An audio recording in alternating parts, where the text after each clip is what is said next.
사랑하는 저의 유튜브 방송을 시청해 주시는 형제자매 여러분들께 이 시간도 감사 말씀을 드립니다. 오늘은 먼저 제가 만 78년을 살게 된 80세가 된 저에게는 의미 있는 음력으로 1월이 되었습니다.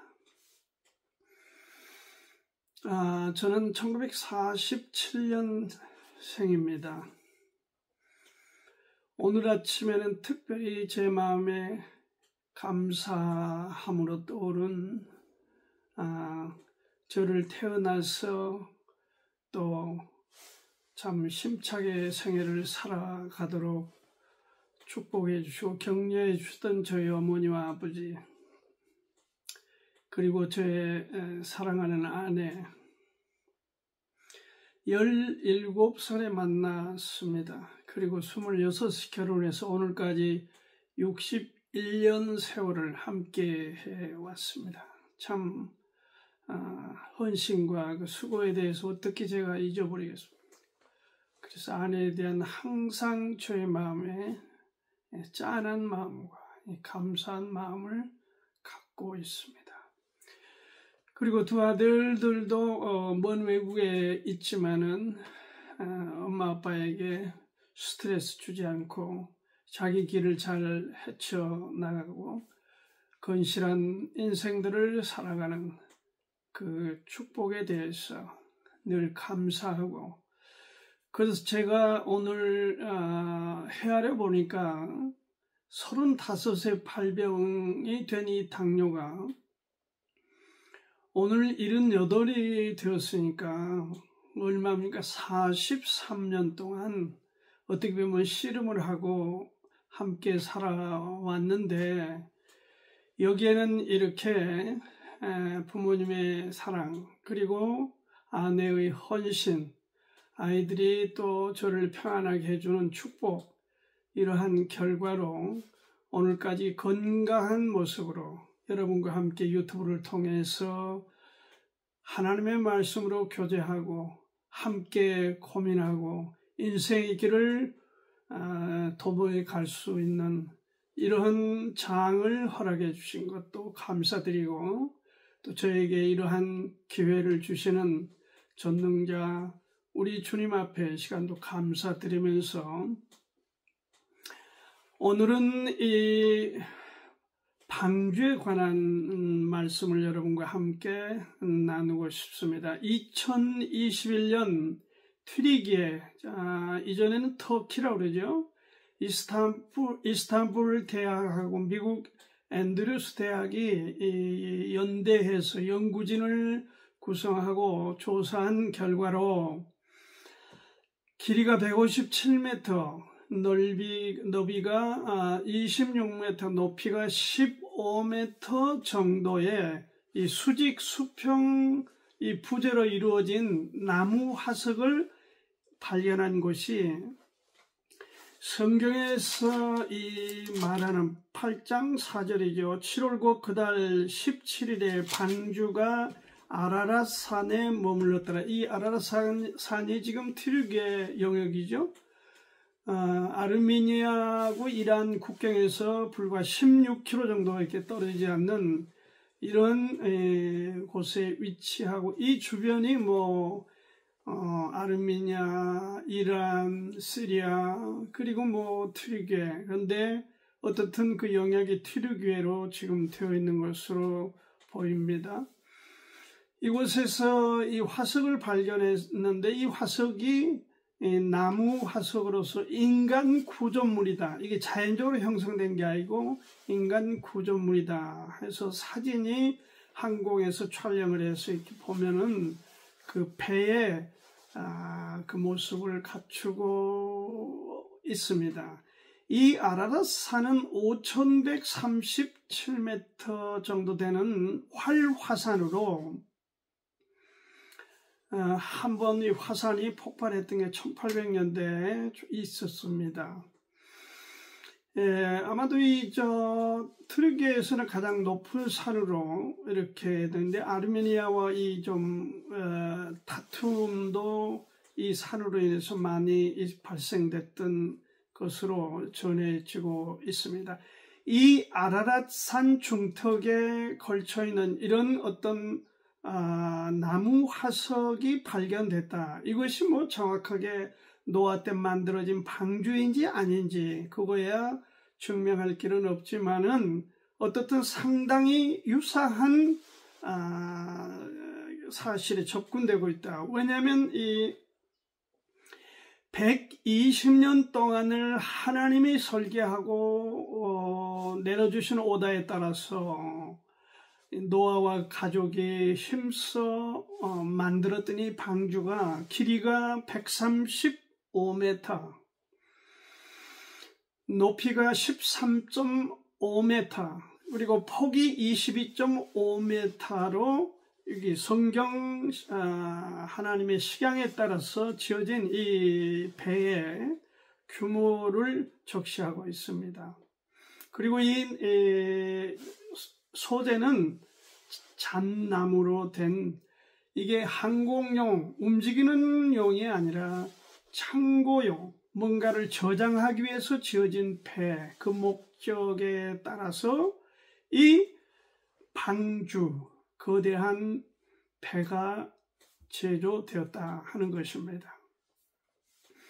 그리고 역청을 써서 이 반수처를 했습니다. 일종의 그 소나무 같은 데서 나오는 그 송진 같은 거죠. 반수처리해서 물이 스며들지 않게 그렇게 했고, 내부에는 칸을 막아서 생명의 보존이 용이하도록 그렇게 설계되고 지어진 방주입니다. 우리는 이 거대한 작품, 불가사의하고 인간 세계에서는 도무지 이 신비함에 대해서 이해 불가능할 만큼 이런 거대한 작품,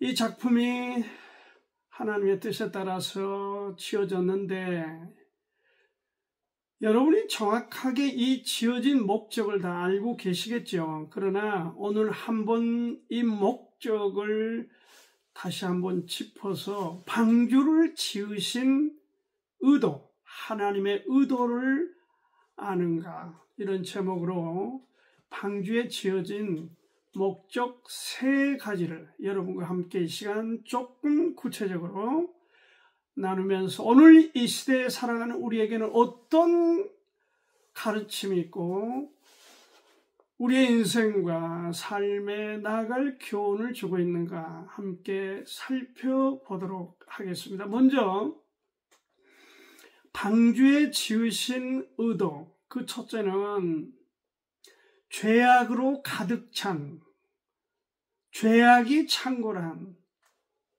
죄악으로 꽉 찬 세상에 대해서 심판하실 하나님의 의도를 갖고 계셨다는 것입니다. 죄악에 대한 심판, 죄악에 묻혀 사는 사람들로 인해서 자연계도 파괴되고 못쓰게 되는 이러한 하나님께서 참을 수 없는 지경의 이름에 대해서 하나님은 드디어 칼을 뽑아 들어 방주를 지으시고 하나님의 첫째 목적으로 죄악에 대한 심판을 지금 창세기 5장부터 9장까지 연장해서 보자면 10장까지를 에서 담고 있습니다. 이미 여러분들이 창세기에 대해서 저와 함께 나누었던 기억이 있을 것입니다. 창세기는 1장과 2장이 창조에 관해서, 3장과 4장은 타락에 대해서, 그리고 5장부터 10장까지는 바로 이 홍수 심판에 관해서, 그러니까 창조하고 창조를 파괴하는 죄악과 그 죄악에 대해서 하나님의 심판의 칼을 빼든 것과, 그것도 모자라서 또 바벨탑을 지어서 거기에 하나님을 대적하는, 거기에 대해서도 하나님의 심판 내리신, 어느 혼잡을 내려 그 일을 저지하시는, 그래서 이 네 사건에 관한 내용이 창세기 1장부터 11장 제1부에 해당하는 내용인데, 오늘은 그 중에서 방주에 지으신 목적에 관한 말씀을 지금 나누고 있는 것입니다. 여기 6장 11절 12절을 보겠습니다.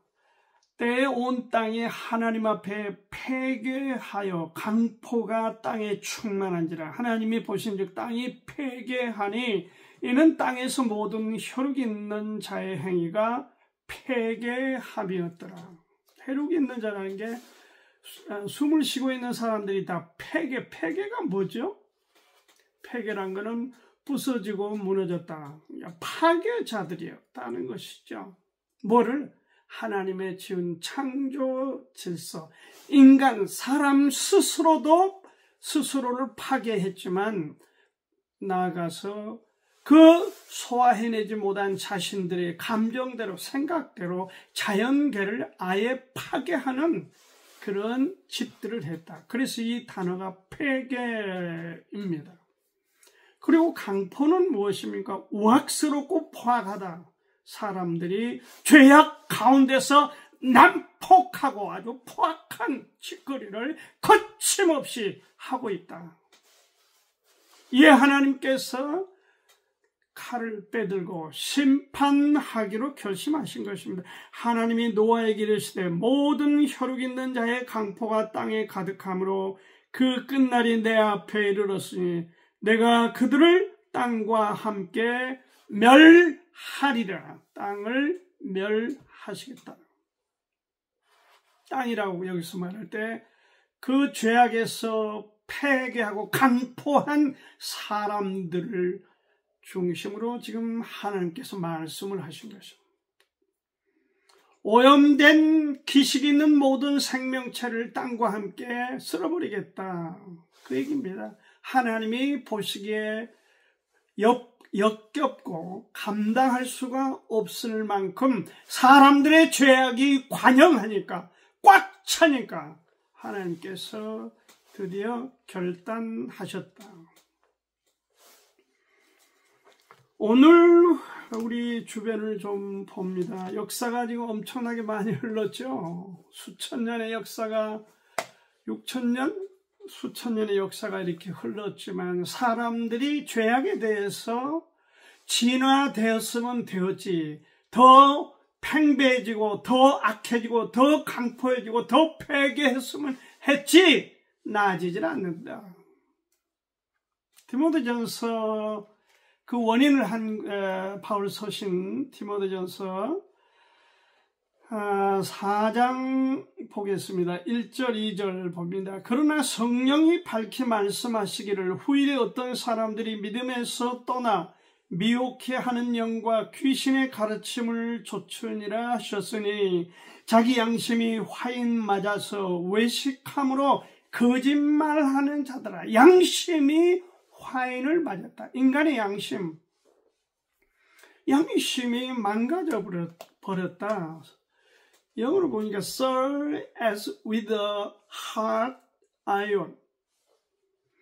그러니까 뜨거운 쇠에 의해서 거슬러졌다는 거죠. 오늘 이 직역을 하자면 영문을 그런 뜻입니다. 양심의 불화살을 맞아서 양심이 망가져 버렸다. 도덕적으로 망가져. 양심이라고 하는 것은 도덕에 관한 분별력임과 동시에 또한 사람이 어떤 옳음 그름에 대한 분별을 갖는 그런 차원에 관한 것이라면, 영적으로 망가졌다 하는 것은 성령께서 우리에게 알게 해주신 분야이다. 화인을 맞았다. 양심의 화인을 맞았다. 저들에게 어느 것이 정의롭고 어느 것이 하나님의 길이고 어느 것이 옳은 바른 가야 될 길인지에 대해서 혼란스러워졌다. 화인을 맞아버렸다. 그 얘기입니다. 하나님은 이 사실을 노아에게 알리시면서 방주를 지금 지게 만드시고 잣나무로 된 방주를 역정으로 방수 처리하고 창고형으로 그래서 지으신 것입니다. 이 설계자는 하나님이십니다. 그리고 창은 한 규빗 아래 옆으로 했고 3층의 내부 구조를 갖췄다. 16절에 그립니다. 한 규빗이 여기 팔꿈치니까 45cm 정도의 길입니다. 16절을 읽습니다. 거기 창을 4대 위에서부터 한 규빗에 내고 그 문은 옆으로 내고 상중하 3층으로 하라. 이렇게 되어 있어요. 칸을 막아서 층을 나눠서 이렇게 기식이 있는, 생명이 있는 동물들 거기 생존하기에 편리하게끔 그렇게 지어졌다. 오늘 우리에게서 볼 수 있는 것은 이 방주를 통해서 예수님의 역할과 방주의 역할이 공통점이 있다 하는 것입니다. 요한복음 3장 36절을 보면 아들을 믿는 자는 영생이 있고 아들을 순종치 아니한 자는 영생을 보지 못하고 도리어 하나님의 진노가 그 위에 머물러 있다. 하나님을 불신하는, 하나님에 관한 망가진 이 양심은 성령께서 우리에게 길을 터줄 때 가능한데 그것을 거부하는 것이죠. 사람들이 하나님이 어디 있냐, 하나님을 왜 믿냐, 차라리 내 마음을 믿고 내 힘을 주먹을 믿지, 이런 쓰레기 같은 사람, 생각으로 차 있는 사람들이 많다. 요한복음 16장 9절에도 죄에 대하여라 하면 저희가 나를 믿지 아니함이요, 이렇게 말씀하셨습니다. 죄가 뭡니까? 하나님을 불신하는 것, 하나님을 거부하는 것, 하나님을 멀리하는 것이죠. 그것이 죄입니다. 그것이 죄예요.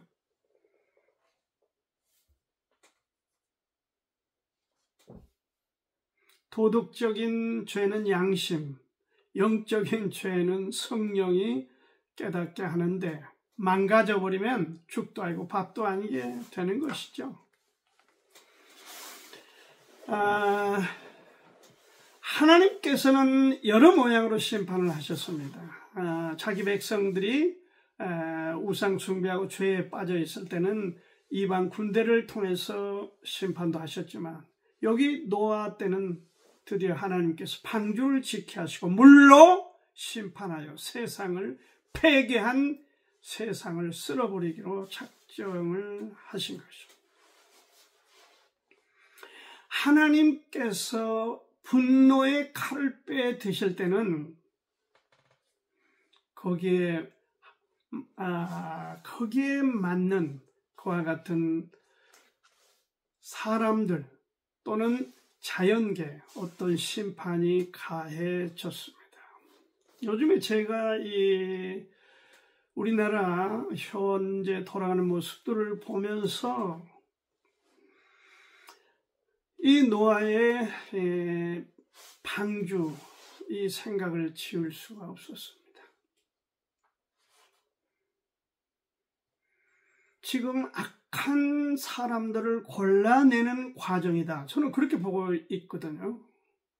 국가의 중요한 사법기관 법원을 쳐들어가서 파괴하고 어떤 사람은 불을 지르려 하고 온 기물을 파손할 뿐만 아니라 창틀이고 외벽이고 자기 온 동원할 수 있는 힘을, 에너지를 써서 건물을 망가뜨리고 집기둥을 부셔서 국가기관에 그게 어떻게 다 만들어진 겁니까? 국민들의 혈세, 정말 피땀으로 만들어진 그 세금에 의해서 세워진 국가기관을 무참하게 뭉개고 깨부시 이런 모습을. 그 사람들은 감정에 잡혀서 그 순간에는 자기들 천하인 걸로 생각했을 것입니다. 그 보니까 거기에 무슨 정광훈이라는 사람 교회라고 저는 말하고 싶지도 않습니다. 거기 무슨 특임 전도사라는 사람들이 개입됐다고 계속 언론 보도를 보면서 여러분 저는 듣지도 보지도 못했습니다. 특임 전도사가 뭡니까? 성경에 그런 직책도 없지만은 그런 독특한 특임 무슨 정치 패거리라는 얘기밖에 안 되는 그런 무리들, 그런 야발꾼 같은 강도 같은 그런 폭력단을 무슨 특임 전도사다? 그들이 선두에 서서 파기하고 그 어떤 결정을 내린 판사를 죽이겠다, 참수하겠다고 하고 온 그 건물 주변을 휘젓고 다니면서 망가뜨린, 그래서 얼마라고 그랬죠? 70억인가요? 7억의 재산 피해를 냈다. 여러분 지금 이게 여러분 눈에는 어떻게 보일지 모르나 저는 이 계엄과 관련해서 이것은 하나님께서 대한민국을 사랑하시고 그리고 어떤 계획 가운데에서 진행되는 과정이다. 다시 말해서 이런 과정을 통해서 국민들을 돕고 축복하시기 위한 과정이다. 저는 그런 측면에서 이 사건들을 보고 있습니다. 여기서 하나님께서 벌해야 될 사람들, 심판해야 될 사람과 아니면 국민들 앞에 우뚝 세워서 이런 너희들 가운데 훌륭한 지도자도 있다. 이러한 것들을 우리가 지금 보고 있습니다.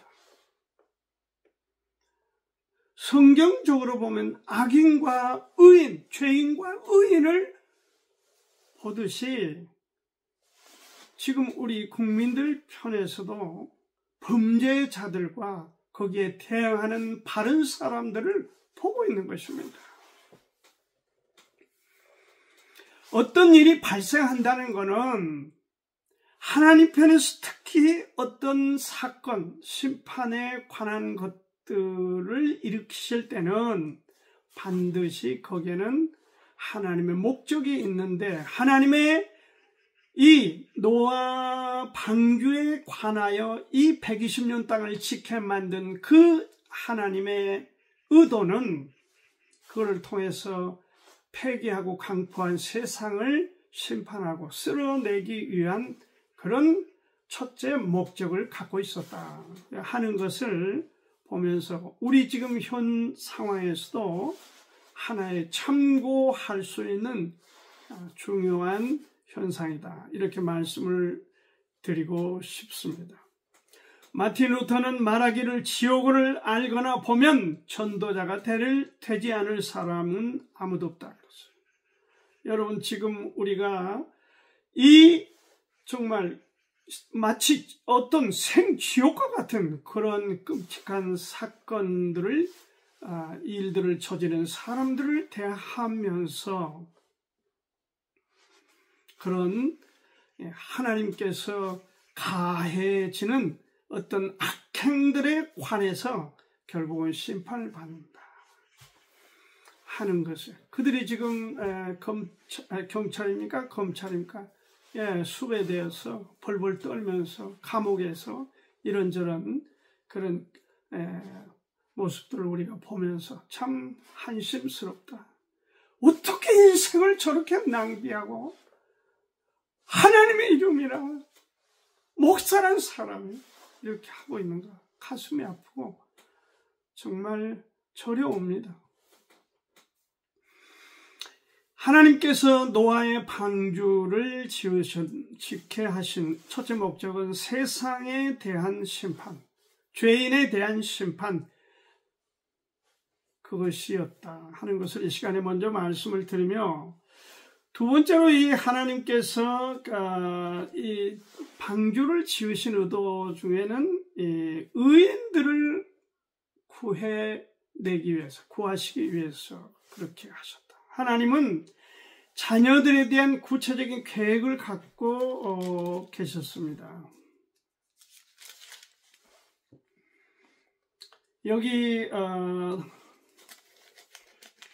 6장 8절서부터 그러나 너와는 내가 내 언약을 세우리니 너는 네 아들들과 네 아내와 네 자부들과 함께 그 방주로 들어가고 혈육 있는 모든 생물을 너는 각기 암수 한 쌍씩 방주로 이끌어들여 너와 함께 생명을 보존케 하되 새가 그 종류대로 육축이 그 종류대로 땅에 기는 모든 것이 그 종류대로 각기 둘씩 4개로 나아오리니 그 생명을 보존케 하라. 너는 먹을 모든 식물을 네게로 가져다가 저축하라. 이것이 너와 그들의 식물이 되리라. 노아가 그와 같이 하되 하나님이 자기에게 명하신 대로 다 준행하였더라. 그래서 훌륭한 역사적 인물입니다. 인간의 중간 시조다. 이제 첫째 시조가 아담이라면은 중간 시조가 우리는 노아다 이렇게 믿고 있습니다.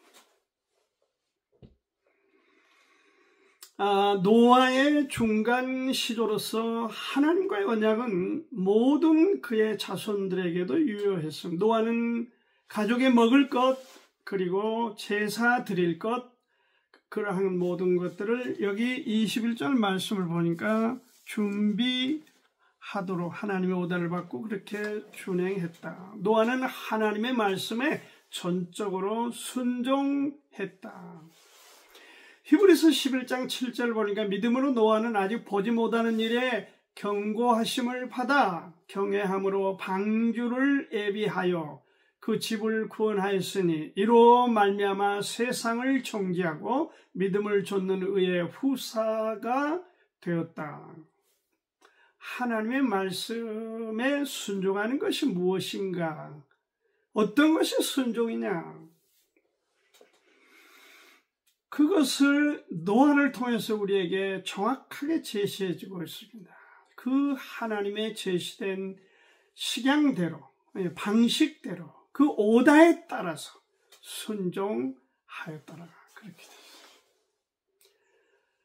이가 어떤 거를 보는 겁니까? 이것은 바로 하나님이 자녀들을 사랑하시는 그 하나님의 사랑을 위기에서 건지고 보호하시기 위해서 축복하시기 위해서 하나님께서 자녀들을 이와 같이 하신다 하는 그 사랑을 우리에게 볼 수 있는 과정입니다. 요한복음 3장 16절 주일학생들도 줄줄 외우는 것이 뭡니까? 하나님이 세상을 이처럼 사랑하사 독생자를 주셨으니 여기서 보면 방주를 만들게 하셨으니 그런 말도 됩니다. 이는 저를 믿는 자마다 멸망치 않고 영생을 얻게 하려는 것이다. 영생을 얻게. 의인을 위기에서 건지시고 죄인과 악인들을 포악하고 폐괴한 자들을 심판하시기 위해서 방주는 만들어진 것이다. 사람으로 태어나서 제가 오늘 만 78년 생애를 살아왔다고 했습니다. 그 고질적인 질병, 당뇨를 지금 제가 40몇 년입니까? 43년을 이렇게 함께 오면서 저에게 지금도 저는 제 마음에 불평보다는 왜 이런 재수없는 게 걸렸냐? 왜 나에게 이런 게 찾아왔지? 그런 원망이나 불평보다는 제가 한순간도 하나님께 감사함을 잊어버린 적이 없습니다. 그 일로 인해서 제가 많은 지난 43년의 절제된 삶을 살 수 있었다. 하나님께 감사드리죠. 사람으로 받을 수 있는 최고의 축복은 하나님의 자녀로 의인된, 그래서 천국을 보장받는 그 축복입니다. 여러분, 요한계시록 21장을 보시면요, 참 새하늘과 새 땅에 결국 어떻게만 되어 있습니까?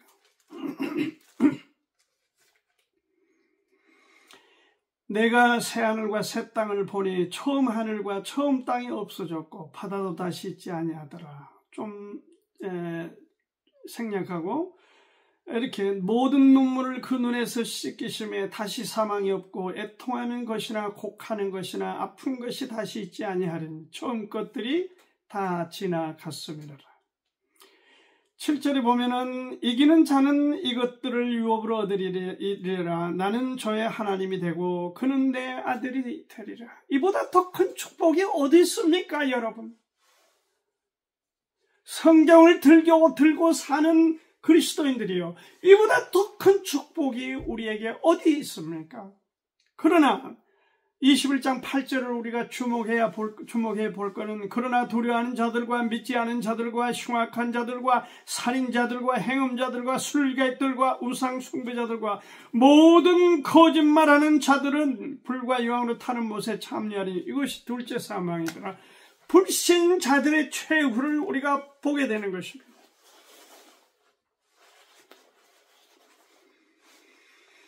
순종하는 삶이 축복이라고 말씀을 다시 드립니다. 순종이 뭡니까? 그냥 하나님이 말씀하신, 인도하심을 조차 한 걸음 한 걸음 살아가는 것입니다. 제가 순종하면 떠오르는 친구가 한 분이 있습니다. 이 광주에 지금 살고 계시는데 은퇴하시고 김종호 목사님입니다. 최근에도 한번 통화를 했습니다. 건강하게 살고, 이분은 이 대장암에서 전이되어 간으로 전이가 되어서 의사도 고개를 흔들 만큼 어려움.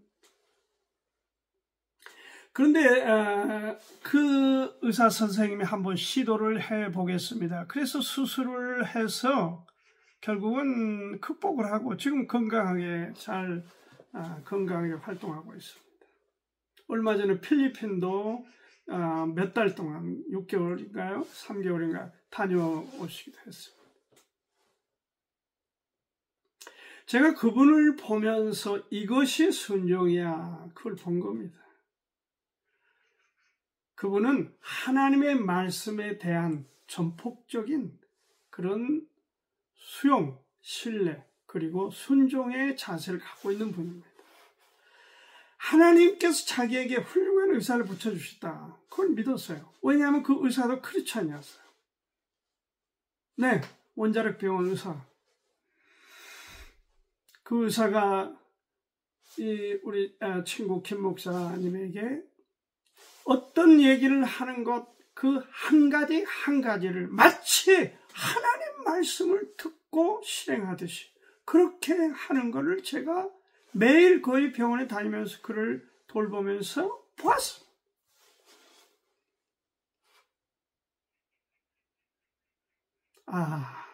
참 이렇게 하니까 의사도 어렵다고 하는 이 전이된 암을 극복하구나.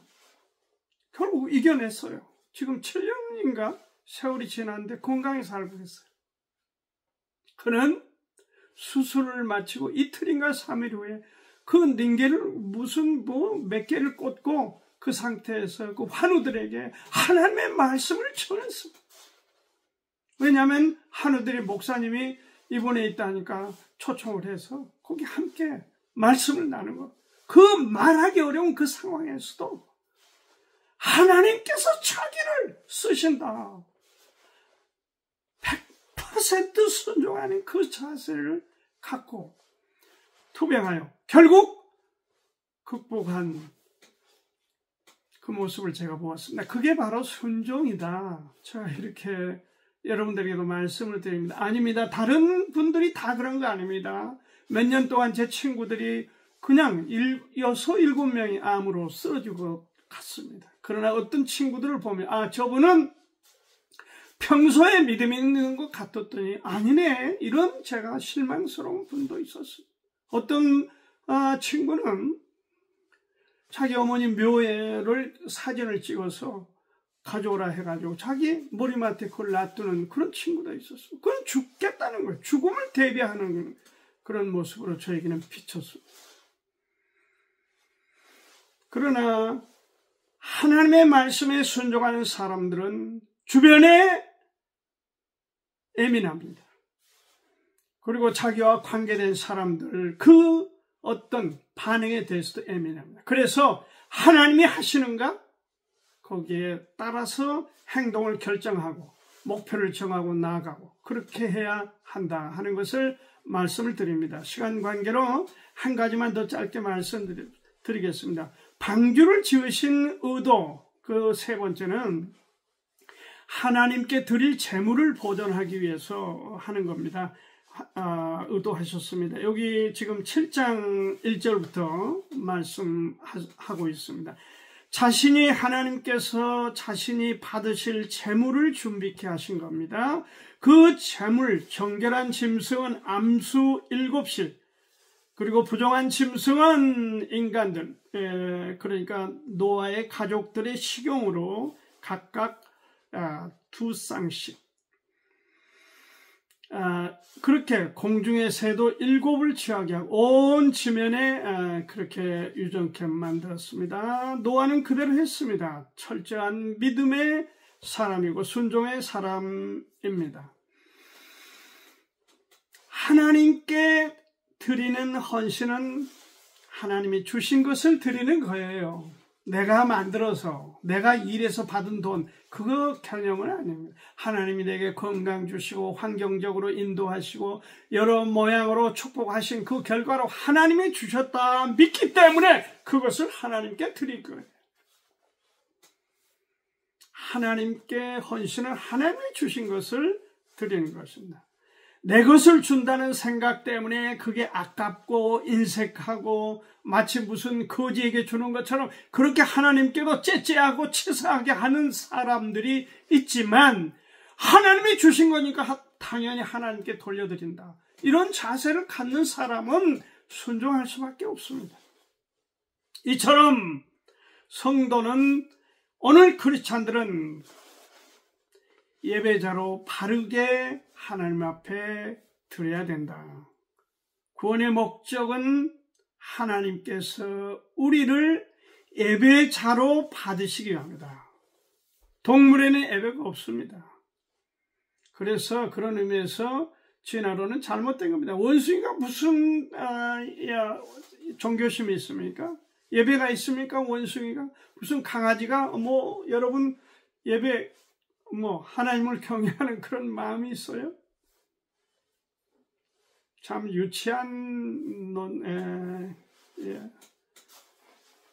설입니다. 설. 예배는 노아처럼 철저하게 준비해서 드리는 거예요. 예배가 여러분 무엇입니까? 하나님 앞에 드리는 그리스도인들이, 사람들이 드릴 수 있는 최고의 가치가 예배입니다. 월십이에요. 월스십. 월스가 뭡니까? 가치, 십, 일, 최고의 일. 사람으로 태어나서 하나님께 드릴 수 있는 최고의 일. 월십. 뭐죠? 그게 바로 예배입니다. 예배.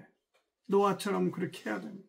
하나님을 의뢰하는 겁니다. 하나님의 말씀을 귀담아 들어야 됩니다. 하나님께 진실하게 기도하는 그런 헌신이 필요합니다. 말씀을 맺겠습니다. 오늘 저는 여러분과 함께 세 가지 측면에서 말씀을 나눴습니다. 먼저는 방주가 지어진 그 의도에 대해서 아시는가? 첫째는 세상의 죄악을, 마귀의 역사를 심판하기 위함이다. 첫째가.